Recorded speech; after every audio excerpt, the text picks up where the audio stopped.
Hi guys, welcome back to In Case of Econ Struggles. Today I'm going to talk about elasticity again, and I'm going to talk about the midpoint formula for calculating EUS. Remember that we've talked about elasticity before, and basically elasticity is percentage change formula, where if I think about a demand curve, the way we calculate elasticity is basically the percentage change in quantity demanded over the percentage change in price, the change in Q over the starting point of Q, times or divided by the percentage change in P, which becomes a multiplication by where you start, or P start, divided by the change in P. And what we said before is we can basically write the demand curve as Q as a function of P, we can find the slope, and we can multiply that slope by price over quantity, or the starting point. So essentially what we were doing is if I took these 2 points on a demand curve, like 1280 and 820, we were calculating the slope between these 2 points, and for the P over Q, we were using the starting point. Now, of course, because we're using a slope between 2 points, it's sort of like, well, do we use this as P over Q, the starting point? Do we use 8120 as P over Q, or the end point?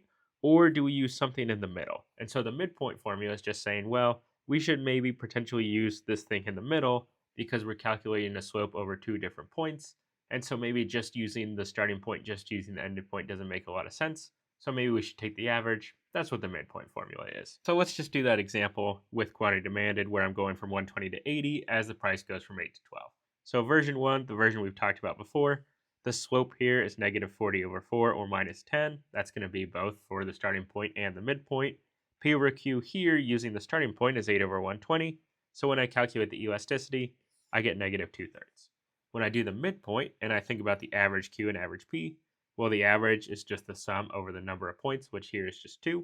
So the average Q is 100, and the average P is 8 plus 12 over 2, which is 10. The slope again is negative 40 over 4, which means now we calculate the elasticity as minus 1. So you can see as we actually calculated using the midpoint, that demand was more elastic than when we used the starting point.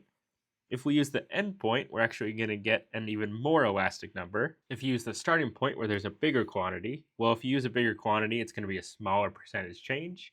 If you use the endpoint, it's going to seem like a larger percentage change because the quantity is going to be smaller, so you're going to calculate a more elastic demand curve. And the midpoint should be somewhere in the middle.